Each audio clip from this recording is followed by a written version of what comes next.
masuk ke hadirat-Mu di tempat kudus-Mu Tuhan. Tiada kata-kata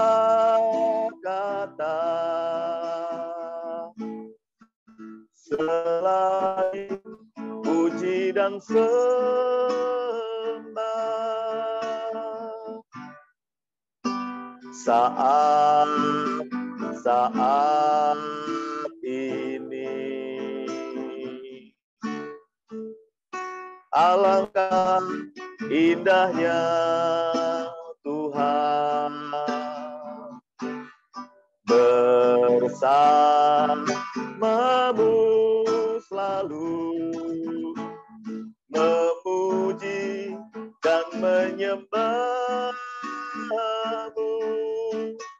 Engkau Tuhan pujianku, Engkau Tuhan kemuliaanku, kekudusan-Mu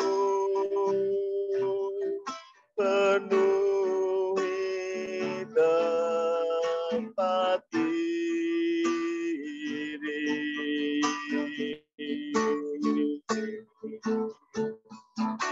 Ku sembah Kau dalam bait-Mu, ku tersungguh di hati-Mu hingga kemuliaan-Mu kan nyata dalam-Mu.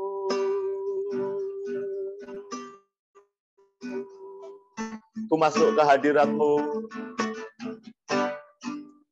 ku masuk ke hadirat-Mu di tempat kudus-Mu Tuhan. Tiada kata-kata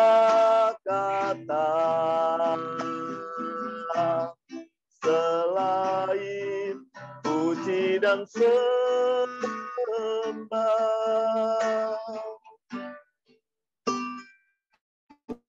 Saat ini alangkah indahnya Tuhan bersamamu selalu memuji dan menyembah-Mu bersama. Engkau Tuhan pujianku,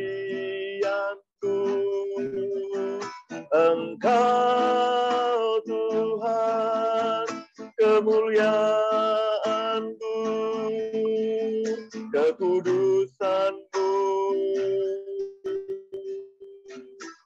penuhi tempat ini.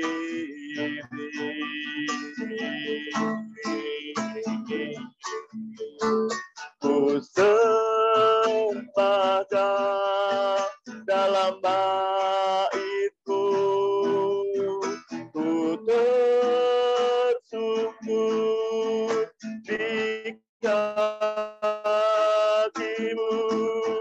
hingga kemuliaan-Mu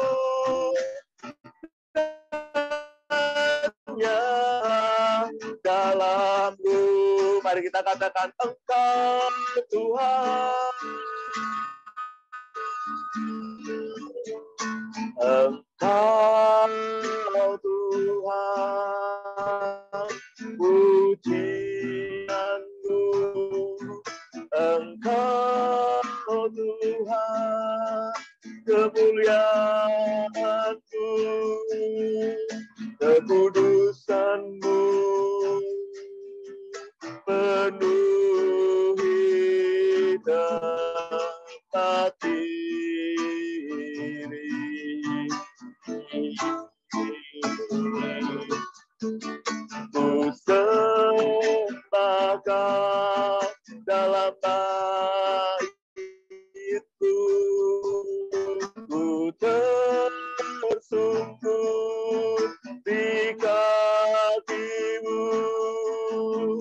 hingga kemuliaan-Mu kan nyata, hingga kemuliaan-Mu kan nyata, hingga kemuliaan-Mu kan nyata.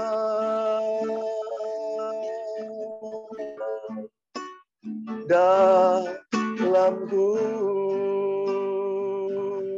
mari kita sembah Tuhan. Hingga kemuliaan-Mu Tuhan, hingga kemuliaan-Mu menjadi nyata dalam hidupku.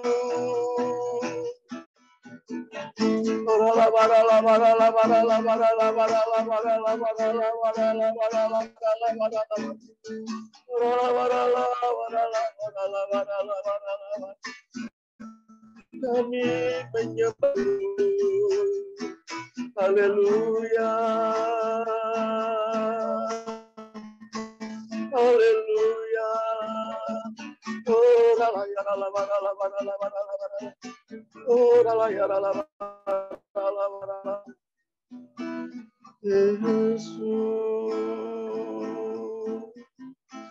Sebelum kami beristirahat dari jerih lelah kami bekerja, berusaha, berdagang, di mana kami seharian beraktivitas, kami mau Tuhan duduk diam di bawah kaki-Mu, mendengar firman-Mu untuk pengajaran-Mu Tuhan melalui hamba-Mu Pastor David Chang Tuhan. Kami tahu ada rencana, ada maksud untuk Tuhan memperlengkapi kami anak-anak Tuhan, hamba-hamba Tuhan, untuk kami boleh Tuhan dibawa dalam dimensi yang lebih dan lebih lagi untuk mengenal Tuhan Yesus Kristus dalam kehidupan kami. Kami nggak mau sebagai hamba-hamba Tuhan yang biasa-biasa, pengerja yang biasa-biasa, pelayan Tuhan yang biasa-biasa. Kami nggak mau sebagai jemaat yang biasa-biasa, tetapi kami mau bertumbuh pengenalan kami akan Tuhan. Kami mau mengenal Bapa, Anak, dan Roh Kudus lebih dalam lagi Tuhan, lewat kebenaran firman-Mu yang disampaikan hamba Pastor David Chang.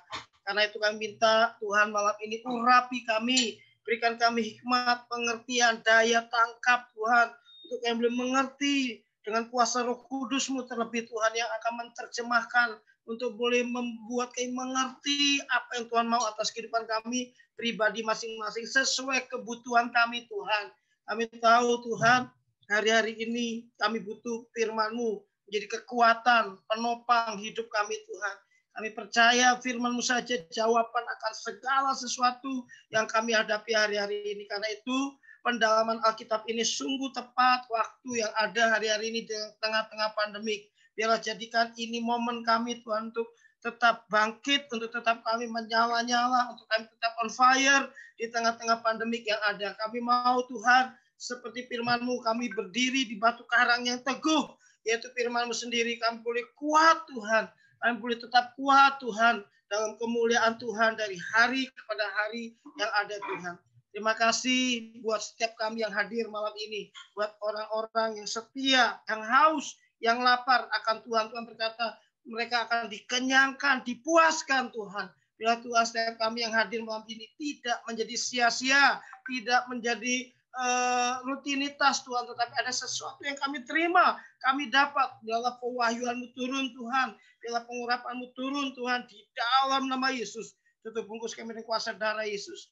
Yang sakit malam ini Kau sembuhkan, yang lemah Kau kuatkan, yang sedih Kau hiburkan Tuhan, yang beban berat Kau berikan kelegaan dalam nama Yesus. Kami percaya di mana 2-3 orang berkumpul dalam nama Yesus, Engkau hadir Tuhan, kuasa-Mu hadir, manifestasi kuasa Roh Kudus-Mu hadir, sehingga kami yang mendengar ikut Zoom malam ini, kami dipulihkan, kami dilepaskan, kami dimerdekakan oleh kebenaran firman-Mu di dalam nama Yesus. Urapi Pastor David Chang Tuhan, dari awal pernah sampai akhirnya, urapi Pak Mintarjo, urapi hamba-Mu Yos, dan kami semuanya Tuhan, Engkau urapi, tutup bungkus yang kuasa darah Yesus, yang bilang damai sejahtera, kasih, dan sukacita berlimpah-limpah atas kami. Haleluya. Yang siap dan percaya diberkati Tuhan, sama-sama katakan amin. Oke, teman-teman, hari ini topiknya adalah orang percaya harus menuju kedewasaan rohani. Sebenarnya ini sampai Ibrani 6 ayat 20, tapi karena bahannya cukup banyak dan cukup penting, karena itu saya akan bagi menjadi 2 sesi. Ya, jadi pertama ini adalah orang percaya harus menuju kedewasaan rohani, bagian yang pertama. Hanya 4 ayat, tapi cukup panjang hari ini. Nah, untuk itu mari kita berdoa dulu di hadapan Tuhan Yesus untuk meminta hikmat-Nya agar diturunkan kepada kita.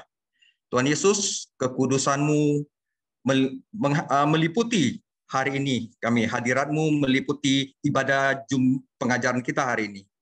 Tuhan Yesus, kami tahu bahwa kami tidak bisa mengerti firman-Mu tanpa Engkau membukakannya kepada kami. Kami kita mohon agar Engkau yang merupakan segala sumber dari segala pengetahuan hikmat membukakan rahasia ini kepada kami, Tuhan Yesus. Dan hamba sebagai pengajar tidak mampu untuk berbicara hal-hal ini, Tuhan Yesus, tanpa Engkau yang membantu hamba, membimbing hamba, dan mengendalikan semua bibir, mulut, hati hamba, Tuhan Yesus.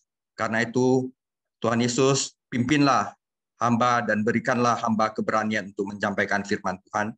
Dan juga buka hati teman-teman di sini agar firman yang disampaikan dapat menjadi berkat untuk kita semua.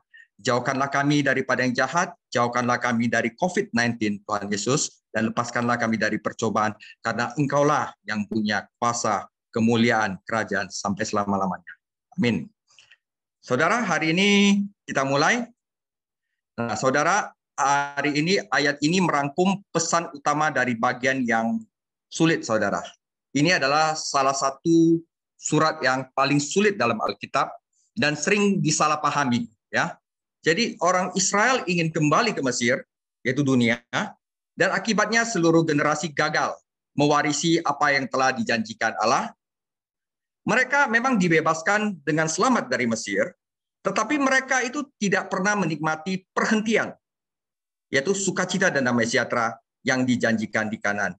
Kenapa? Mereka tetap khawatir, mereka tetap takut, mereka tidak percaya, mereka meragukan firman Tuhan. Nah, saudara, tujuan dari hari ini adalah kita orang percaya hari ini dapat membuat kesalahan yang sama. Ya, jadi penekanan dalam bagian ini adalah untuk membuat kemajuan spiritual. Jadi orang-orang Israel walaupun sudah diselamatkan, mereka tetap baik. Mereka tidak membuat kemajuan spiritual. Walaupun 40 tahun diproses hatinya oleh Tuhan, tetap mereka tidak dapat masuk dalam perhentian. Jadi ini ada pelajaran buat kita. Pada bagian ini, penulis membahas 3 topik yang berhubungan dengan kemajuan spiritual. Yang pertama adalah tanda-tanda ketidakdewasaan rohani. Ini yang hanya saya bahas hari ini. Harusnya saya bahas 3, saudara. Tapi yang satu aja ini sudah cukup banyak. Jadi hari ini saya hanya bahas yang nomor 1. Yang kedua adalah panggilan untuk menuju kedewasaan rohani. Ibrani 6 ayat 1-12. Dan yang ketiga adalah kepastian akan keamanan spiritual. Ibrani 6 ayat 13-20. Oke, saudara, kita baca firman-Nya. Hari ini cuma 4 ayat, ya. Dan yang saya kasih warna itu adalah sesuatu yang penting, ya. Nah, saya mulai. Ibrani 5 ayat 11-14. Tentang hal itu banyak yang harus kami katakan, yaitu tentang kemajuan spiritual, saudara. Tetapi yang sukar untuk dijelaskan. Nah, ini adalah hal yang sukar untuk dijelaskan, saudara. Karena kamu telah lamban dalam hal mendengarkan. Sebab sekalipun kamu, saudara, kita telah menjadi umat Tuhan udah lama, ditinjau dari sudut waktu, sudah seharusnya menjadi pengajar, kamu masih perlu lagi diajarkan asas-asas pokok dari pernyataan Allah, ya, ingat, dan kamu masih memerlukan susu, bukan makanan keras. Sebab barang siapa masih memerlukan susu, ia tidak memahami ajaran tentang kebenaran. Sebab ia adalah anak kecil. Tetapi makanan keras adalah untuk orang-orang dewasa yang karena mempunyai panca indera yang terlatih untuk membedakan yang baik dan yang jahat. Nah, ini jadi yang kita harus gambari adalah ini adalah sukar untuk dijelaskan. Banyak yang harus dijelaskan oleh Paulus pada jemaat-jemaat saat itu, tetapi sukar untuk dijelaskan. Nah, karena mereka masih memerlukan susu terus, bukan makanan keras, jadi nanti kita akan tahu apa itu susu, apa itu makanan keras, apa itu asas-asas pokok dari pernyataan Allah, ya. Nah, kenapa? Karena panca indera belum ada panca indera yang terlatih untuk membedakan yang baik dan yang jahat. Hari ini saya akan kasih 3 contoh soal yang akan saya ambil dari firman Tuhan dari tempat yang lain, Korintus, Roma, dan Matius. Saya akan ambil 3 itu agar kita bisa mengerti hal ini. Ya, oke. Tanda ketidakdewasaan rohani yang pertama adalah tumpul mendengarkan firman, ayat 11. Ya, tumpul dalam hal mendengarkan ya sama saja. Jadi orang-orang percaya ini mulai perjalanan mundur karena mereka menyimpang dari firman, akhirnya mereka hanyut. Ya, dari firman mereka tidak sadar mereka hanyut, dan kemudian mereka meragukan firman yang menyebabkan kekerasan hati. Akibatnya mereka sekarang tumpul mendengar, yaitu tidak dapat mendengarkan firman, menerima dan menindakinya. Akhirnya mereka tetap menjadi bayi, saudara. Ya, salah satu gejala pertama kemunduran rohani adalah tumpul terhadap Alkitab. Jadi mereka merasa kelas sekolah minggu membosankan, pengajarannya membosankan, apapun yang spiritual membosankan. Masalahnya biasanya bukan pada guru sekolah minggu atau pendeta, tetapi pada orang percaya itu sendiri, saudara. Ya, nah, saya akan jelaskan apa yang dimaksud dengan banyak yang harus para rasul katakan kepada jemaat-jemaat pada gereja mula-mula saat itu, tetapi ini adalah sesuatu yang sukar untuk dijelaskan. Karena ini berhubungan dengan membawa jemaatnya itu untuk connect ke Kristus. Ya, yang paling susah di dalam pembinaan gereja itu adalah bagaimana membawa jemaatnya itu connect ke Kristus. Jadi benar-benar memperoleh segala kekayaan pengertian akan Kristus, mengenal Kristus sepenuhnya, itu yang susah, saudara. Ya, karena itu saya mau sharing beberapa ayat di dalam firman Tuhan. Ini perkataan Paulus kepada orang Kolose. Karena aku mau, hai orang-orang Kolose, supaya kamu tahu betapa beratnya perjuangan yang kulakukan untuk kamu. Yaitu untuk apa? Untuk membawa mereka connect kepada Kristus, saudara. Dan mereka yang di Laodikia dan untuk semuanya yang belum mengenal aku pribadi. Supaya hati mereka terhibur dan mereka bersatu dalam kasih. Sehingga apa? Mereka memperoleh segala kekayaan dan keyakinan pengertian dan mengenal rahasia Allah, yaitu Kristus. Itu yang berharga, saudara. Sebab di dalam dialah tersembunyi segala harta, hikmat, dan pengetahuan. Oke, di Galatia 4 ayat 13-16 juga Paulus mengatakan keluh kesahnya kepada orang-orang Galatia.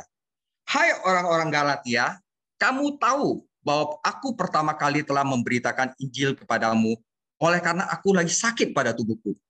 Sungguh pun demikian, keadaan tubuhku itu yang merupakan pencobaan bagi kamu, namun kamu tidak menganggapnya sebagai sesuatu yang hina dan yang menjijikkan, tetapi kamu telah menyambut aku sama seperti menyambut seorang malaikat Allah. Malahan, sama seperti menyambut Kristus Yesus sendiri.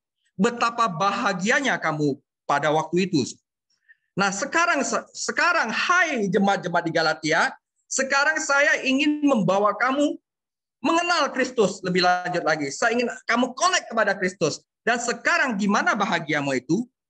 Karena aku dapat bersaksi tentang kamu bahwa jika mungkin kamu telah mencungkil matamu dan memberikannya kepadaku. Nah, ayat 16, apakah dengan mengatakan kebenaran kepadamu, aku telah menjadi musuhmu? Nah, karena itu sulit, saudara, ini ya. Karena akan di jemaat-jemaat yang belum mengerti itu akan memberontak dulu, saudara. Ya, maka itu Paulus bilang, apakah dengan mengatakan kebenaran kepadamu, aku telah menjadi musuhmu? Nah, lain lagi. Nah, ini Galatia 4 ayat 9, 11, 19-20. Tetapi sekarang sesudah kamu mengenal Allah, atau lebih baik sesudah kamu dikenal Allah, bagaimanakah kamu berbalik lagi kepada roh-roh dunia yang lemah dan miskin, dan mau mulai memperhambakan diri lagi kepadanya? Kamu dengan teliti memelihara hari-hari tertentu, bulan-bulan, masa-masa tetap, dan tahun-tahun. Aku khawatir kalau susah payahku untuk kamu telah sia-sia. Hai anak-anakku, orang-orang Galatia, demikian kata Paulus. Karena kamu, aku telah menderita sakit bersalin lagi. Sampai apa saudara? Sampai rupa Kristus menjadi nyata di dalam kamu. Supaya kamu connect dengan Kristus. Supaya kamu menjadi dewasa rohani. Susah saudara. Paulus harus menderita saudara. Betapa rinduku untuk berada di antara kamu pada saat ini dan dapat berbicara dengan suara yang lain. Karena aku telah habis akal menghadapi kamu. Itulah kesah seorang gembala, seorang pengajar yang ingin jemaatnya itu mengenal Kristus. Ya, tapi sukar sekali saudara. Nah, tetapi nggak boleh putus asa. Tetap harus mengabarkan Injil.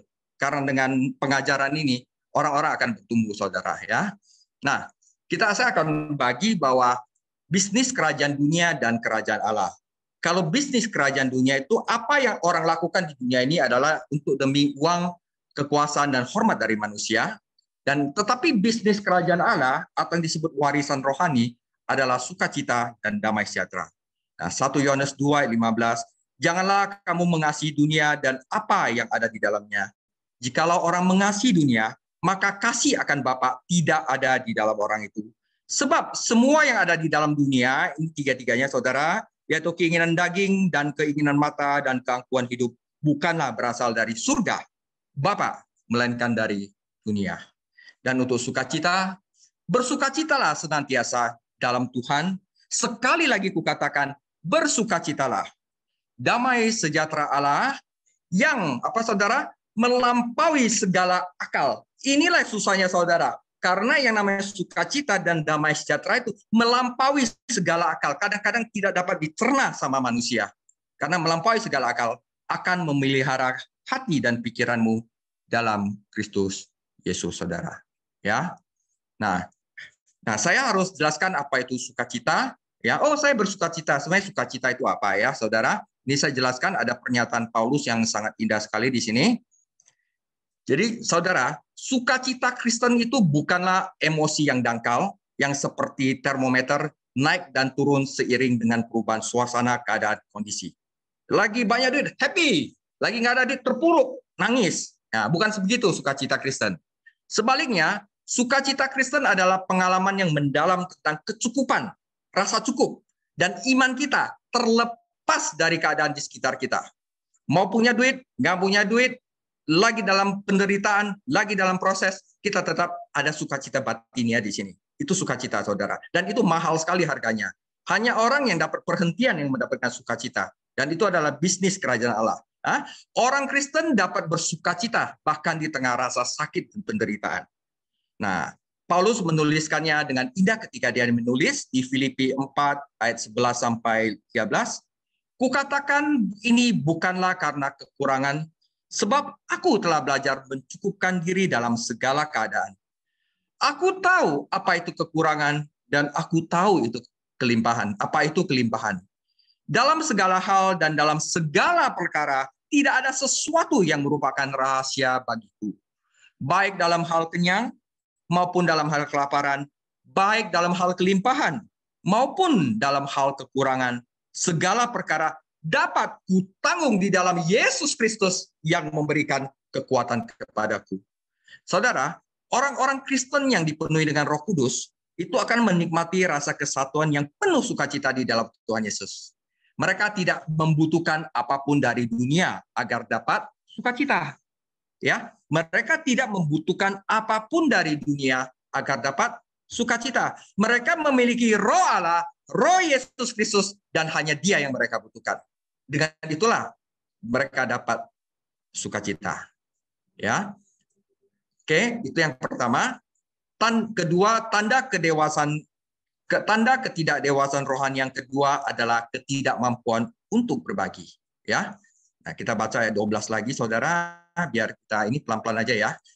Sebab sekalipun kamu ditinjau dari sudut waktu sudah seharusnya menjadi pengajar, kamu masih perlu lagi diajarkan asas-asas pokok dari pernyataan Allah. Dan kamu masih memerlukan susu, bukan makanan keras. Oke, itu yang kedua. Jadi, tanda kedua ketidakdewasaan rohani adalah ketidakmampuan untuk berbagi. Saudara, kemampuan untuk membagikan kebenaran rohani kepada orang lain adalah tanda kedewasaan. Walaupun hanya menginjil, saudara ya. Memang tidak semua orang Kristen memiliki karunia mengajar. tetapi semua dapat membagikan apa yang mereka pelajari dari firman. Jadi salah satu pelajaran tersulit yang harus dipelajari oleh anak kecil, kalau kita punya anak kecil, adalah pelajaran berbagi. Anak kecil itu nggak mungkin untuk berbagi itu susah sekali, saudara. Mereka maunya punya dia semua. Ya, sama-sama. Jadi orang-orang Kristen yang masih anak kecil atau bayi, mereka juga sulit untuk berbagi. Jadi penerima surat ini telah diselamatkan cukup lama, jadi orang Kristen sudah cukup lama, tetapi belum bisa untuk membagikan kebenaran Tuhan kepada orang lain. Tetapi bukannya membantu orang lain untuk bertumbuh, orang-orang Kristen Ibrani ini perlu mempelajari kembali asas-asas sederhana dari kehidupan Kristen. Ya, faktanya mereka masih kanak-kanak, saudara. Ya, ini adalah tanda kedua ketidakdewasaan rohani adalah ketidakmampuan untuk berbagi. Nah, tanda ketidakdewasaan rohani yang ketiga adalah hanya dapat menerima susu. Ya, nah, apa itu susu, saudara? Susu adalah makanan yang sudah dicerna sebelumnya dan sangat cocok untuk bayi. Tetapi hanya mereka yang memiliki gigi yang dapat menikmati daging. Jadi penulis Ibrani mendefinisikan susu sebagai asas-asas pokok pernyataan Allah. Nanti ada 6, saudara. Pertobatan, iman, baptis, penumpangan tangan, penghakiman terakhir, dan kehidupan kekal. Itu ada 6. Nanti itu akan saya bahas di video selanjutnya. Itu adalah asas-asas pokok pernyataan Allah. Ya. Daging adalah firman.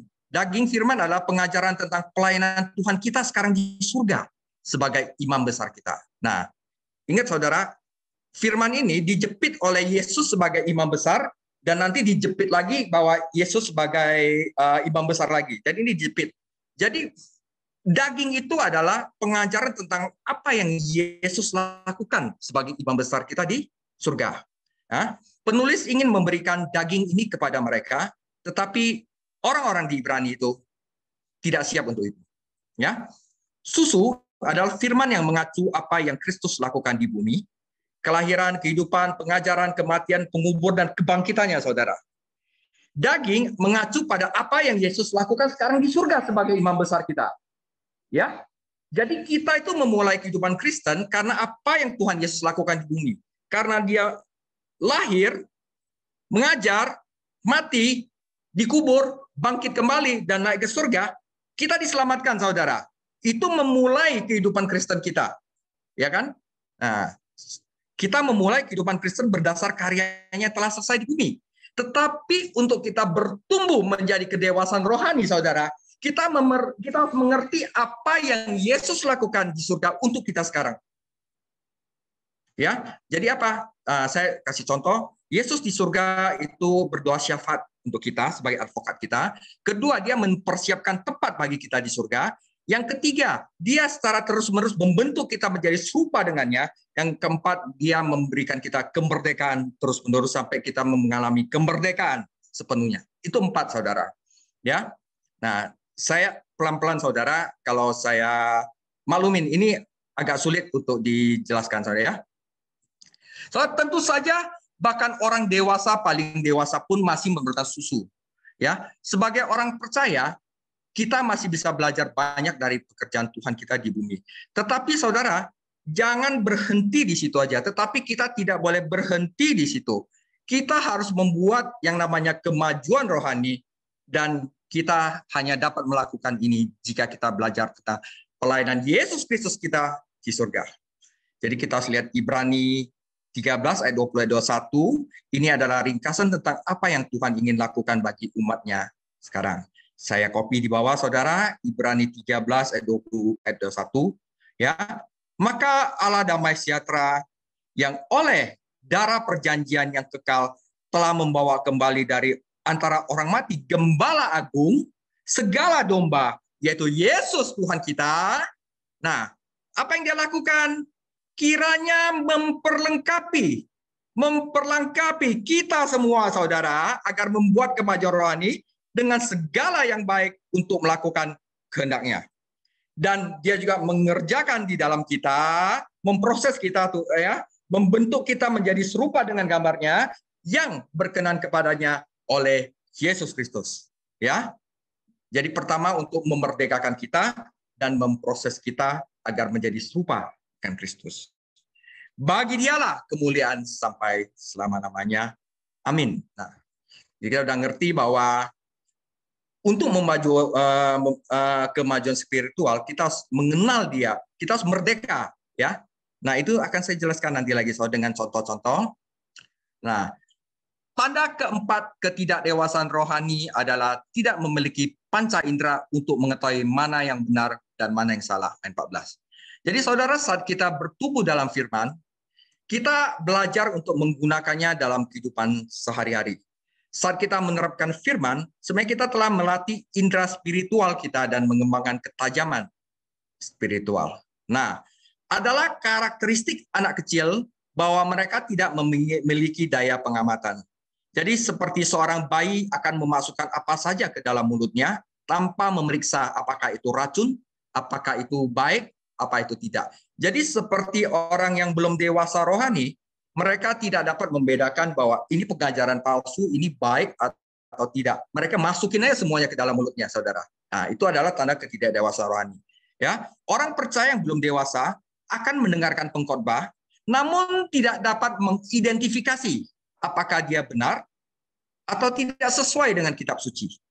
Nah, karena itu kita harus dewasa dalam rohani. Agar apa? Kita tidak diombang-ambingkan oleh pengajaran-pengajaran yang salah. Nah, ya, saudara, sama seperti tubuh fisik kita memiliki indera yang tanpanya kita tidak dapat berfungsi, demikian juga manusia spiritual batin kita memiliki indera spiritual. Jadi, saudara, saat kita belajar dengan sungguh-sungguh firman Tuhan dan menerapkannya ke dalam kehidupan sehari-hari, maka indera spiritual batin kita akan mendapatkan latihan untuk menjadi kuat dan tajam. Paulus menyebut proses ini adalah melatih diri kita untuk menuju kedewasaan rohani. Jadi bagaimana saudara untuk menjadi agar kita menjadi dewasa rohani? Nggak ada cara lain, saudara. Anda harus belajar firman Tuhan. Ya, itu gunanya kita ada kelas pengajaran ini, saudara. Jadi 1 Timotius 4 ayat 9 sampai 11, ya, kita baca, perkataan ini benar dan patut diterima sepenuhnya. Itulah sebabnya kita berjerih payah dan berjuang, saudara.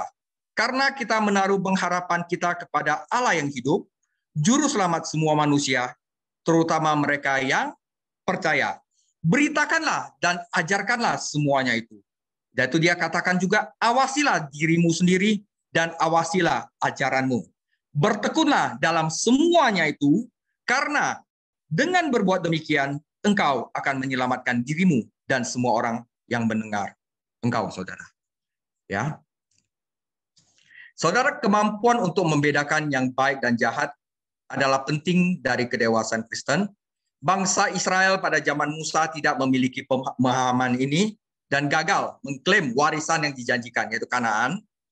Para pembaca surat ini juga berada dalam bahaya yang sama, yang untuk membuat kesalahan yang sama. Mustahil untuk berdiri diam dalam kehidupan Kristen. Jadi kita tidak boleh diam. Kalau kita diam itu berarti mundur, saudara. Jadi kita harus maju. Kita harus diperlengkapi oleh firman Tuhan, ya. Kita maju dan menuntut warisan rohani dari Tuhan Yesus. Perhentian, saudara. Atau kita mundur seperti orang Israel menggembara 40 tahun tanpa tujuan. Ya. Jadi saudara, kita harus mengalami kemajuan dalam mengenal Yesus Kristus, ya. Nah, saudara, orang dewasa secara rohani adalah orang yang telah dimerdekakan oleh Kristus lewat firman-Nya dan yang menuju keserupaan dengan Kristus Yesus.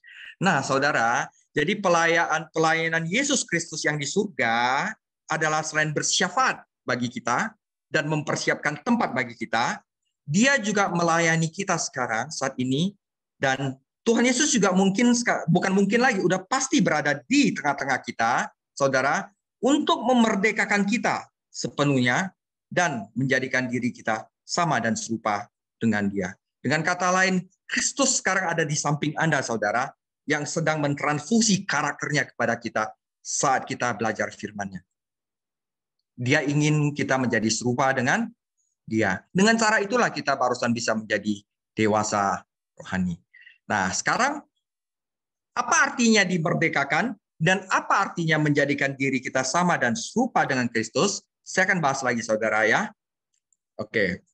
Saudara, ini adalah urutan-urutan yang namanya kemerdekaan Kristen. Ya. Jadi orang Kristen yang surrender, menyerah, dan bergantung pada Yesus Kristus, bukan bergantung pada Mesir lagi, bukan bergantung pada dunia lagi, tidak menyangkal hukum Tuhan dan memberontak lawannya. Sebaliknya, hukum itu sedang digenapi di dalam dirinya melalui Roh Kudus. Jadi urutannya adalah 1, saya telah dimerdekakan oleh Kristus, saya tidak lagi terikat pada hukum. 2, tetapi saya membutuhkan sesuatu, seorang pribadi, untuk mengendalikan hidup saya dari dalam. Saya bebas, tetapi bukan bebas untuk melakukan dosa. Saya bebas, tapi saya bebas karena ada sesuatu yang mengendalikan saya dari dalam. Pribadi itu adalah Roh Kudus, saudara. Karena itu, dengan adanya Roh Kudus yang mengendalikan hidup saya dari dalam, akhirnya saya melalui kasih Roh Kudus itu memiliki keinginan untuk hidup untuk orang lain, bukan untuk diri sendiri. Dan kehidupan kemerdekaan ini begitu indah, saya ingin menjalaninya untuk kemuliaan Allah, karena Allah lah yang membuat itu mungkin terlaksana. Ini artinya kemerdekaan Kristen. Dia tidak lagi terikat pada hukum, tetapi dia telah dimerdekakan oleh Kristus. Tetapi dia tidak merdeka seperti sembrono gitu, merdeka bebas gitu. Karena ada sesuatu yang mengendalikan hidup dia, yaitu Roh Kudus. Itu maksudnya ya. Nah, saya kasih contoh, saudara. Saya akan kasih 3 contoh pelan-pelan. Apa artinya kebebasan? Nah, ya, dan apa artinya memiliki keinginan untuk hidup untuk orang lain dan untuk memuliakan Allah. Ya, contoh pertama, saudara. Apakah boleh makan daging persembahan berhala? Oke. Nah, untuk hal ini, saudara, orang yang belum dewasa rohani itu selalu bilang nggak boleh makan daging persembahan berhala, ya. Tapi kalau orang yang udah dewasa rohani, dia sudah tahu berhala itu tidak ada, ya. Kita baca dulu firman-Nya, nanti saya ceritakan kejadian ini yang ada di Korintus, saudara ya. Kita baca dulu aja firman-Nya. 1 Korintus ayat 8 ayat 4. Tentang hal makan daging persembahan berhala kita tahu. Saudara, tidak ada berhala di dunia dan tidak ada Allah lain daripada Allah yang esa. Sebab sungguh pun apa yang disebut Allah, Allah kecil, baik di sorga maupun di bumi, dan memang benar banyak Allah dan banyak Tuhan yang demikian, namun bagi kita hanya ada satu Allah saja, yaitu Bapa, yang daripadanya berasal segala sesuatu dan yang untuk Dia kita hidup, dan satu Tuhan saja, yaitu Yesus Kristus, yang olehnya segala sesuatu telah dijadikan dan karenanya kita hidup. Ya, oke. Jadi, saudara, orang yang telah dewasa, yang memiliki pengetahuan, itu mengerti bahwa tidak ada berhala. Berhala itu hanya pikiran orang, ya, pikiran orang yang masih terikat kepada berhala. Ya, tetapi bukan semua orang mempunyai pengetahuan itu, saudara. Mereka masih bayi rohani, mereka belum belajar firman untuk dapat mengetahui ini. Ada orang yang karena masih terus terikat pada berhala-hala, makan daging itu sebagai daging persembahan berhala. Dan oleh karena hati nurani mereka lemah, hati nurani mereka itu dinodai olehnya. Oke, saudara, 1 Korintus 8 ayat 8. Tetapi makanan tidak membawa kita lebih dekat kepada Allah. Kita tidak rugi apa-apa kalau kita tidak makan, dan kita tidak untung apa-apa kalau kita makan. Tetapi jagalah orang-orang yang telah dewasa, supaya kemerdekaan kamu, kebebasan kamu, itu jangan menjadi batu sandungan bagi mereka yang belum mengerti, yang masih bayi rohani, saudara. Ya, karena apabila orang melihat engkau mempunyai pengetahuan, sedang duduk makan di dalam kuil berhala, makan daging itu, saudara, bukankah orang yang lemah hati nuraninya itu dikuatkan untuk makan daging persembahan berhala? Dengan jalan demikian, orang yang masih belum mengerti, yaitu saudaramu, yang untungnya Kristus telah mati, menjadi binasa karena pengetahuanmu itu. Jika engkau secara demikian berdosa terhadap saudara-saudaramu dan melukai hati nurani mereka yang lemah, engkau pada hakikatnya berdosa terhadap Kristus.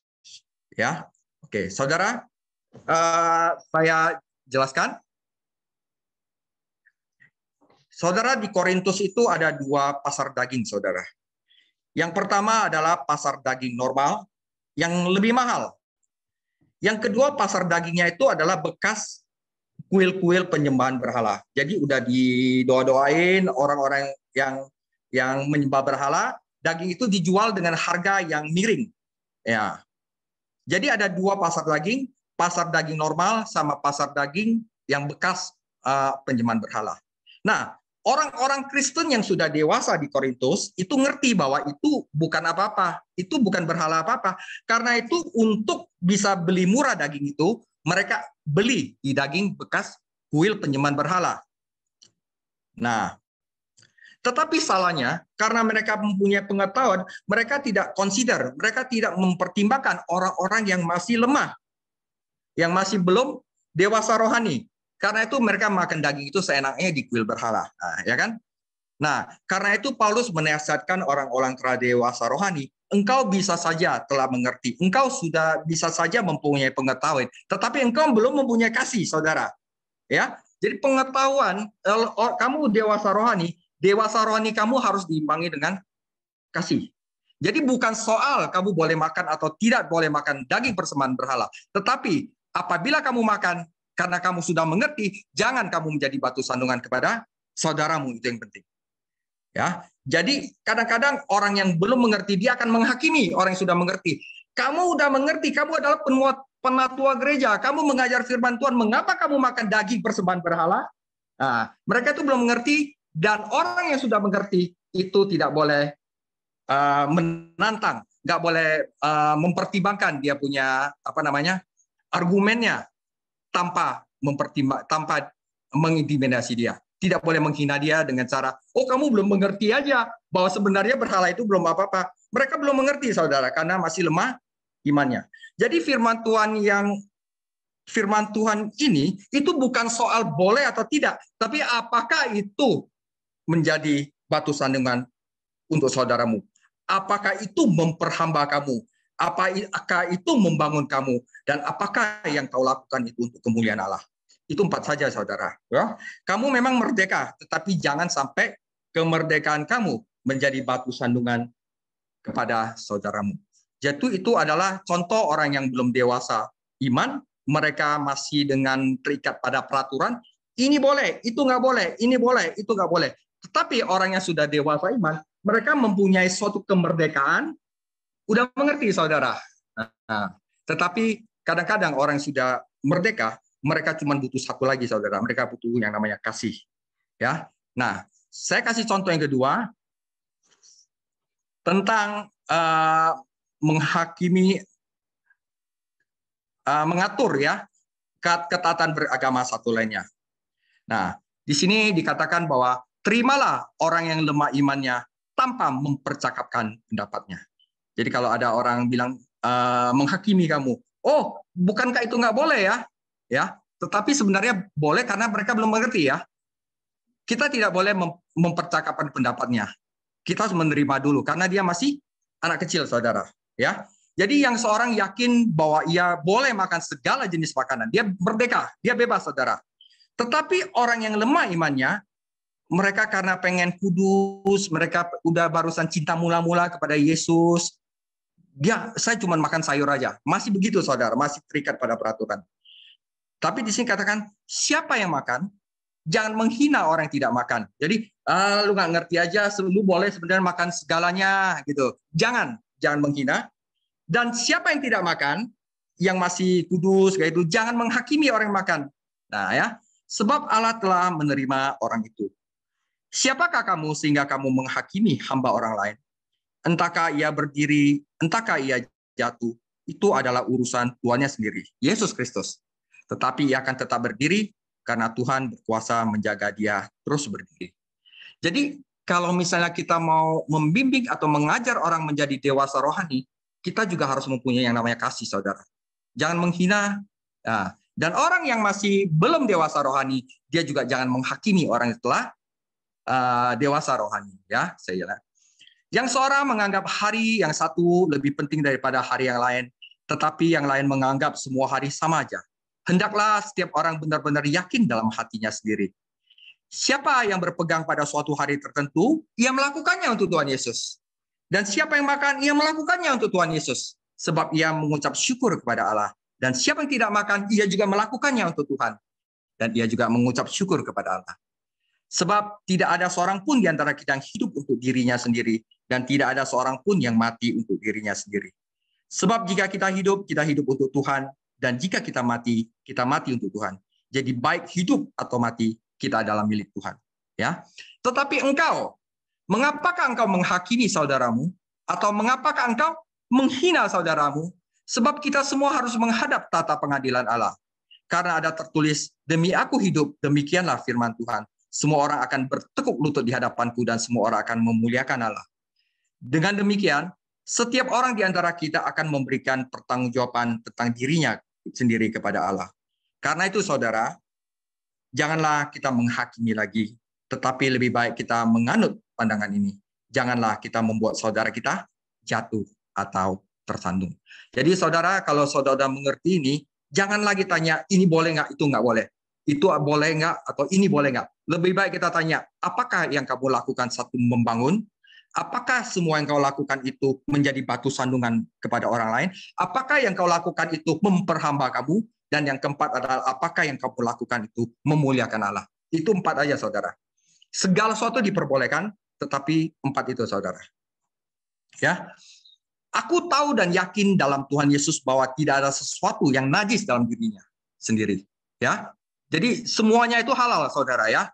Hanya bagi orang beranggapan bahwa segala sesuatu adalah najis, bagi orang itulah sesuatu najis. Sebab jikalau engkau menyakiti hati saudaramu oleh karena sesuatu yang kau makan, maka engkau tidak hidup lagi menurut tuntunan kasih. Mereka hidup dalam tuntunan hukum. Ini boleh, itu nggak boleh, itu nggak boleh, itu nggak boleh. Akhirnya mereka menghakimi atau menghina. Tetapi orang yang hidup menurut tuntunan kasih, mereka akan memikirkan saudaranya. Ya, janganlah engkau membinasakan saudaramu oleh karena makananmu, karena Kristus telah mati untuk dia.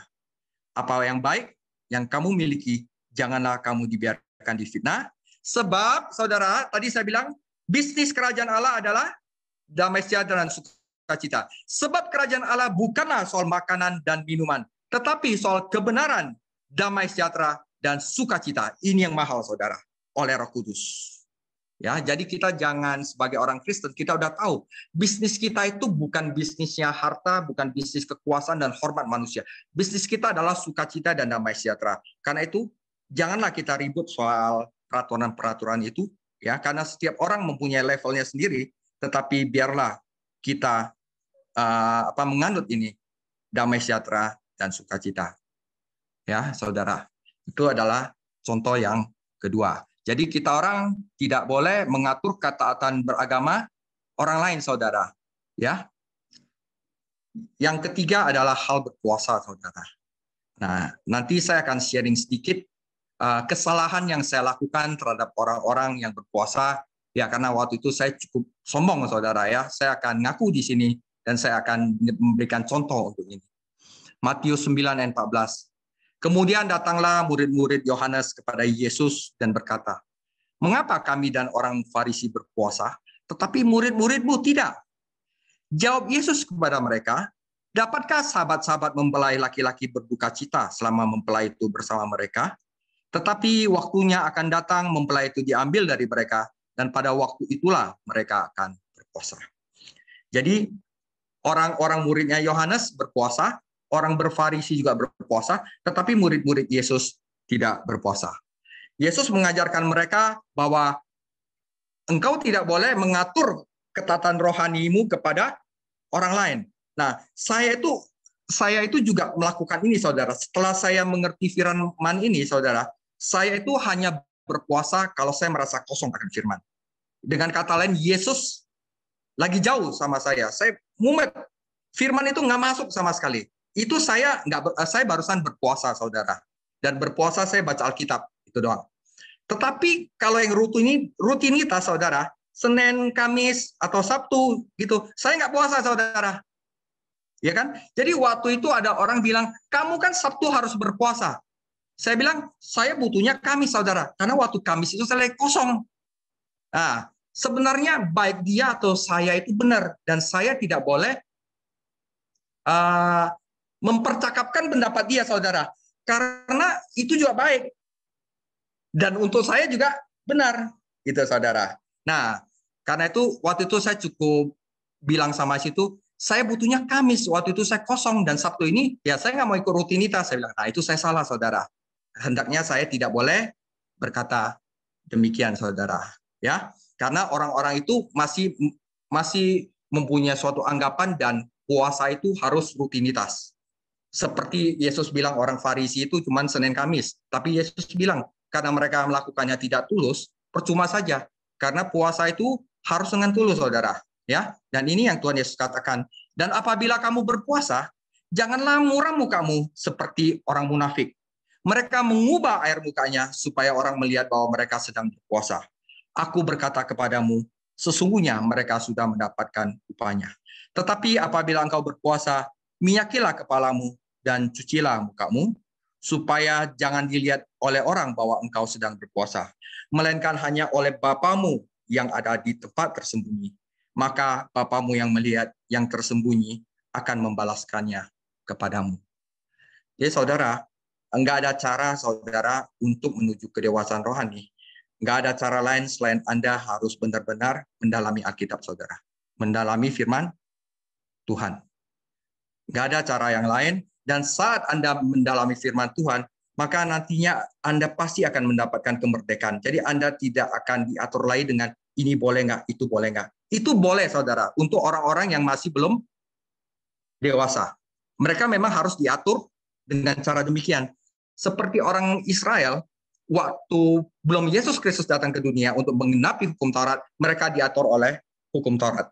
Tetapi ketika Kristus datang, mereka tidak lagi hidup di dalam tuntunan hukum Taurat, tetapi kemerdekaan di dalam Kristus. Nah, ini yang sangat susah untuk dijelaskan agar orang mempunyai kemerdekaan. Karena hanya dengan mereka memiliki kemerdekaan di dalam Kristus saja, mereka akan mengalami sukacita dan damai sejahtera yang menjadi bisnisnya kerajaan Allah. Ya, saudara. Jadi harus pelan-pelan kita step by step untuk belajar firman. Ya. Nah, untuk penutup, saudara, ya, saya tulis lagi. Yang kukehendaki ya mengenal dia dan kuasa kebangkitannya dan persekutuan dalam penderitanya, di mana aku menjadi serupa dengan dia dalam kematiannya, supaya aku beroleh kebangkitan dari antara mati. Ini connect, saudara, connect kepada Kristus ini mengenal dia.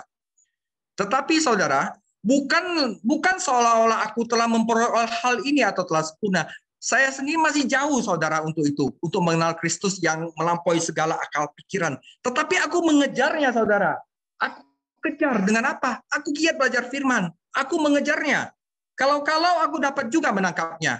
Karena aku pun telah ditangkap oleh Kristus Yesus. Karena itu akhirnya di ayat 16 dikatakan oleh Paulus, tetapi baiklah, tingkat pengertian yang telah kita capai, sekarang tingkat pengertian yang telah kita capai, mari kita lanjutkan menurut jalan yang telah kita tempuh. Jadi saudara, itu adalah tanda-tanda ketidakdewasaan rohani, tapi untuk menjadi dewasa rohani, ya kita harus belajar firman Tuhan, dibarengi dengan doa, dan proses hidup. Itu adalah segala sesuatu yang membentuk kita. Dan yang pertama adalah tumpul mendengarkan firman. Dia tidak mengerti firman Tuhan. Bosan dia. Yang kedua adalah dia ketidakmampuan untuk berbagi. Ya. Yang ketiga adalah mereka hanya dapat menerima susu. Doktrin dasar, dia tidak mengerti tentang kemerdekaan Kristus yang saya berikan contoh itu, ya. Dan yang keempat adalah mereka tidak memiliki indera untuk mengetahui mana yang benar dan mana yang salah. Dan cara satu-satunya untuk kita maju adalah dengan belajar firman Tuhan, ya. Orang dewasa secara rohani, orang telah diperdekakan oleh Kristus lewat firman-Nya. Dia tidak hidup lagi menurut tuntunan hukum, tetapi menurut tuntunan kasih. Jadi kalau mereka bertanya ini boleh atau nggak boleh, ya mereka harus mempertimbangkan ini mengasihi nggak, gitu ya, dan menuju keserupaan dengan Yesus Kristus. Ini aja topiknya nanti dalam sekali, yang menuju keserupaan dengan Yesus Kristus, saudara. Nah, kita harus tahu bahwa Yesus di surga sekarang bersyafaat untuk kita, mempersiapkan tempat bagi kita, melayani kita untuk memerdekakan kita sepenuhnya, dan menjadikan diri kita sama dan serupa dengan Dia. Ini kita harus mengerti. Ini adalah cara satu-satunya kita menuju kedewasaan rohani, saudara. Ya, demikianlah firman Tuhan. Tuhan Yesus memberkati saudara sekalian. Oke, terima kasih Pak David. Gini Pak David, ya. Iya.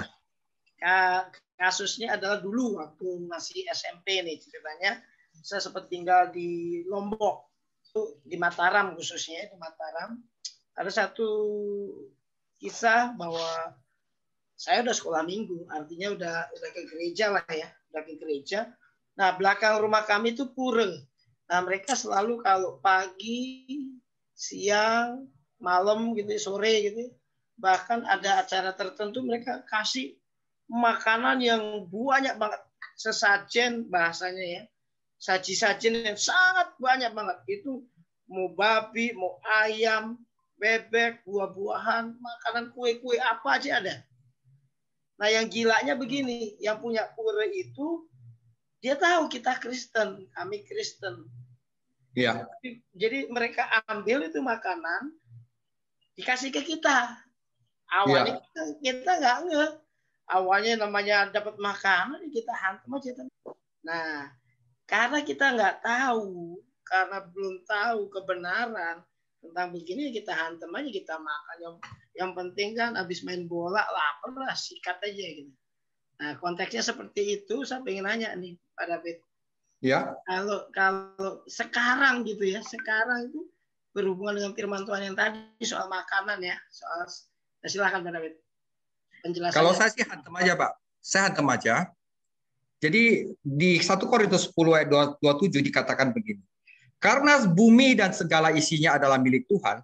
Kalau kamu diundang makan oleh seorang yang tidak percaya dan undangan itu kamu terima, makanlah apa saja yang dihidangkan kepadamu tanpa mengadakan pemeriksaan karena keberatan-keberatan hati nurani, saudara.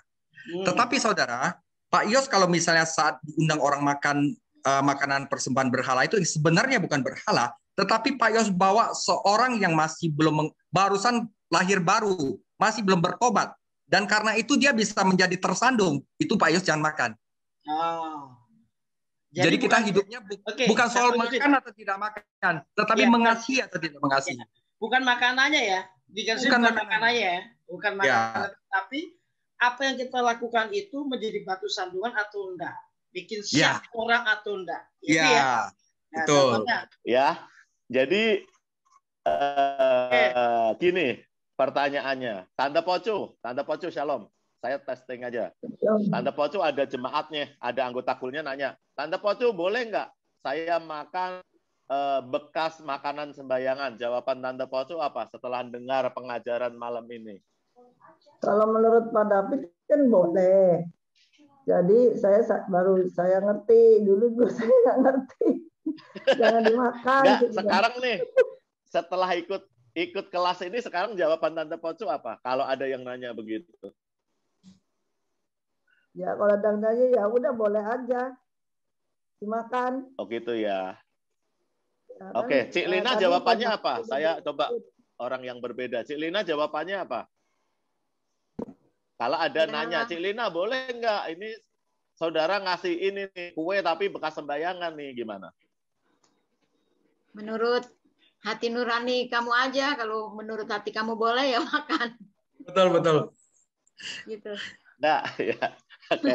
Nggak, sekarang saya nanya ke Cik Lina nih, jemaatnya nanya ke Cik Lina jawab apa ya? Menurut hati nurani kamu. Ya, mungkin ada yang mau ngasih tanggapan yang berbeda, saya persilahkan ya. Kita jadi diskusi aja jatuhnya ya. Oke, shalom semuanya. Ya. Ini setelah saya tahu dari pengajaran yang disampaikan Pak David, ini jadi cukup membuka pikiran dalam kehidupan rohani itu seperti ini gitu. Jadi pernah kejadian memang si adik saya itu kan pendoa syafaat dan dia itu aliran gereja karismatik, Pak. Jadi kalau boleh dibilang dia yang duluan bertobat dibanding saya. Nah, tingkat mungkin kalau boleh dibilang tingkat dalam bentuk dia mengenal Tuhan itu mungkin ya dalam tanda kutip dia lebih tahu dan lebih memahami dibanding saya yang baru bertobat waktu itu. Ini udah cerita lama nih Pak kejadiannya. Jadi sempat memang kayak mama saya kan waktu dulu itu ya walaupun sampai sekarang masih tetap kita giring untuk bertobat, benar-benar sungguh-sungguh terbuka hatinya menerima Kristus ya. Jadi memang mama saya itu penyembah Gunung Kawi. Nah, punya sajenan buah-buahan yang disembahkan kepada dewanya. Pernah kejadian mama saya cuma hanya menawarkan. Memang dia udah tahu juga kita Kristen. Terus begitu adik saya bilang, nggak boleh. Itu dia bilang, lu begitu, lu udah bersalah di hadapan Tuhan. Kalau kita makan itu berarti kita ibaratnya mau dibilang apa ya? Maksudnya kita tidak menghormati atau tidak mengadakan Roh Kudus atau Tuhan itu ada. Berarti kita lebih memilih kepada si iblis, dia bilang gitu. Memang waktu itu saya masih belum terlalu dewasa dan tidak memahami dengan ajaran yang di Alkitab itu. Jadi saya berpikir, oh apa betul begitu ya? Kok sampai benar-benar sebuah peraturan ini kok seperti ketat sekali di dalam Tuhan itu seperti itu gitu. Nah, hasil setelah saya memahami yang diajarkan itu bukan cuma dari sini yang dapat dari Pak David ini sebagai tambahan, tapi saya juga membaca firman, juga merenungkan. Itu yang membuat saya sekarang lebih terbuka gitu loh Pak. Jadi memang saya sekarang yang mau saya tanyakan itu apakah yang diajarkan adik saya itu demikian benarnya di hadapan Tuhan kita tidak boleh memilih atau maksudnya memakan buah persembahan itu gitu loh Pak. Oke, terima kasih Pak David. Kalau dia menganggap tidak boleh makan, ya mungkin dia masih hati nuraninya masih terikat oleh itu. Jadi yang dia tidak boleh lakukan sebenarnya bicara dengan mama dia bahwa itu melukai gitu loh. Saya itu tidak hidup dalam tuntunan kasih gitu. Sebaiknya dia diam aja gitu. Ya, sebaiknya dia diam aja. Ya, susah ini karena ini bukan tergantung daripada ini boleh atau tidak bolehnya. Tapi yang penting kita jangan sampai kita tidak mengasihi orang tua, tidak menghormati orang tua. Ya lebih baik kita telan sendiri dulu gitu Bu, sampai orang tua kita kenal Kristus. Oh, gini Pak David, gini, ini supaya kita juga diskusi juga. Saya rasa banyak juga keluarga-keluarga orang kota yang begini pengetahuannya ya. Pengertian adiknya istri saya kan begitu. Nah, gara-gara pengertian adik dari istri saya begitu, jadi gini, jadi istri saya dan saya nggak bisa makan buah persembahan itu di depan adik saya. Iya. Karena kan dia masih lemah imannya. Memang nggak boleh makan, Pak. Kalau saya nggak makan, betul, iya kan? Karena saya nggak makan bukan karena itu ada setannya, bukan, tetapi karena ada keberatan hati nurani adik dari istri saya. Betul. Gitu loh. Jangan sampai malah makan buah di depan dia gitu kan. Ya. Betul, Pak. Pak. Itu kan kayak menantang dia tuh. Ini nggak apa-apa. Nah, kan akhirnya begitu malah gitu ya. Jadi kita ini yang dewasa malah harus ngalah. Nggak makan itu buah karena tadi ada gitu ya. Ada orang Kristen yang masih memahami bahwa makan itu boleh. Ah, ini serunya di titik ini saya rasa ya. Betul Pak. Betul sekali. Jadi kita nggak makan gara-gara dia gitu ya. Gara-gara makan kita kayak berkorban gitu. Aduh, harusnya gue pengen juga tapi nggak mau makan gara-gara dia nih gitu ya. Betul Pak. Ya, itu pengorbanan. Ya saudara, itu pengorbanan ya. Jadi kita memang begitu. Kita itu sedikit saya tambahkan, dan itu jadi membuat sebuah perbedaan yang membuat mama saya itu masih melihat Kristen itu kenapa seperti itu ya, kaku sekali gitu loh. Jadi anggapan dia itu sampai dia menurut, maksudnya ini mama saya, sampai dia mengira, kok susah banget sih jadi orang Kristen tuh harus seperti ini, banyak aturannya gitu lah. Jadi saya kadang berpikir, ini yang kaku ini sebenarnya saya apa adik saya, karena ya saya juga masih belum jelas dari cara dia. Memang sih boleh dibilang dia taat sekali lah Pak dalam peraturan-peraturan yang diberikan lewat gereja karismatiknya dia itu, sehingga dia tuh melakukan hal itu lurus saja, nggak ada boleh lihat ke samping kiri, ke samping kanan. Ibaratnya alami, natural, berjalan ya memang dengan apa yang Tuhan tuntun ya kita ngalir gitu. Ini enggak, tapi tetap dengan ketaatan yang diberikan oleh gerejanya, dia harus tunduk dan itu terus gitu berjalan ngadep depan gitu loh Pak. Ya begitu aja sih Pak. Nggak apa-apa Pak Bu, itu memang mereka dia harus melewati hal itu sebelum nanti dia dimerdekakan lewat firman gitu. Iya, Jadi, betul. Pembahasan firman Tuhan malam hari ini luar biasa sekali ya, karena membuka paradigma kita bahwa ternyata kekristenan itu sangat-sangat memerdekakan gitu ya. Yesus itu sangat-sangat memerdekakan hidup kita gitu. Tetapi ingat, kita nggak bebas sembarangan, tetapi ada Roh Kudus yang mengendalikan kita gitu ya. Ini luar biasa ya. Jadi kita itu bebas sebebas-bebasnya, tapi ingat ada Roh Kudus gitu ya, yang mengendalikan, tetap mengendalikan kita supaya gini, kita juga nggak menyakiti hati orang-orang di sekitar kita gitu ya, karena kebebasan kita di dalam Yesus itu.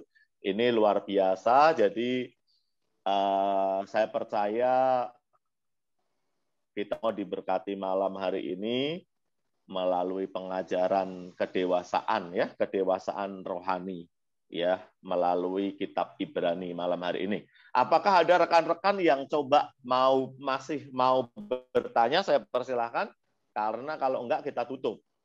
Haleluya. Haleluya.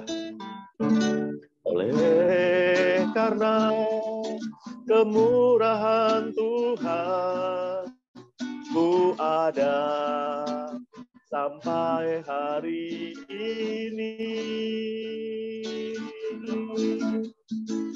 Oleh karena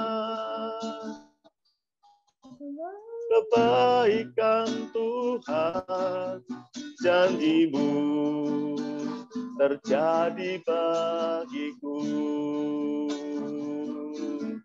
Ku sembah Kau Tuhan, ku mengangkat tanganku selamanya. Kau ajaib bagiku.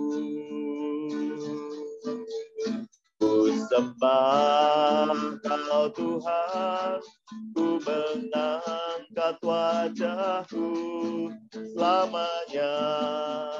Kau hebat bagiku. Selamanya Kau hebat bagiku. Selamanya Kau hebat bagiku.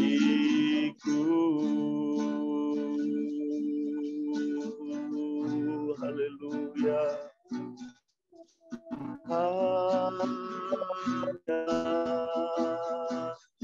Sorala yarala masyade, sinayarala bahsyakayarala barala.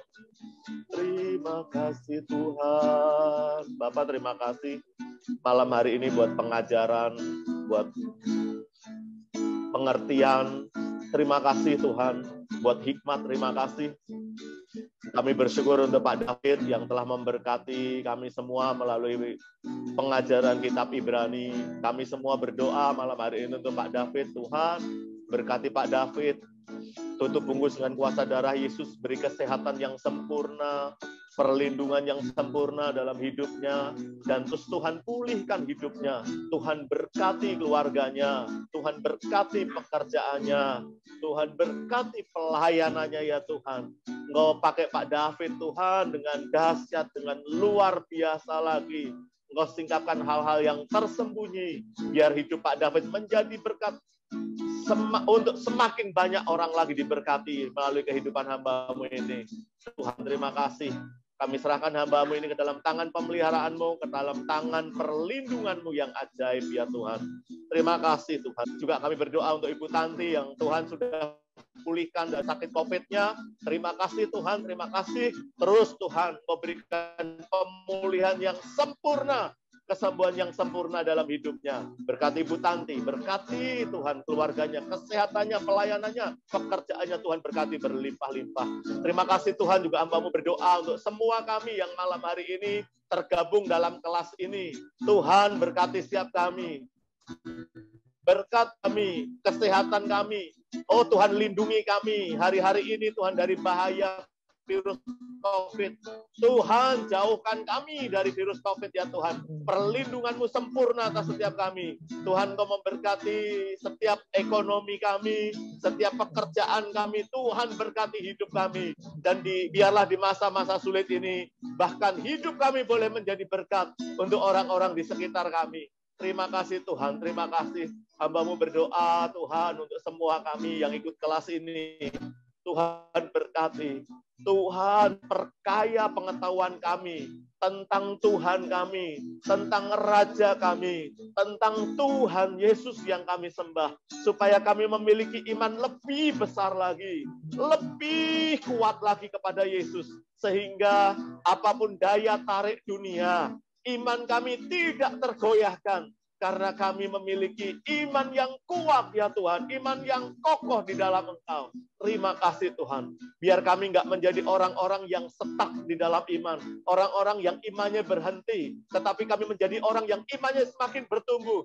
Semakin bertumbuh. Semakin hari semakin dalam. Semakin hari semakin kuat. Dan dalam hidup kami untuk mengiring Yesus keluar buah-buah yang dinikmati oleh orang-orang di sekitar kami. Terima kasih Tuhan, terima kasih. Berkati limpah-limpah. Dan sebentar Tuhan kami akan mau akhiri kelas kami malam hari ini. Dan mari ya Bapa, Engkau curahkan berkat-Mu atas setiap kami berlimpah-limpah. Mari rekan-rekan yang dikasih Tuhan, angkat kedua tangan-Mu di hadapan Tuhan.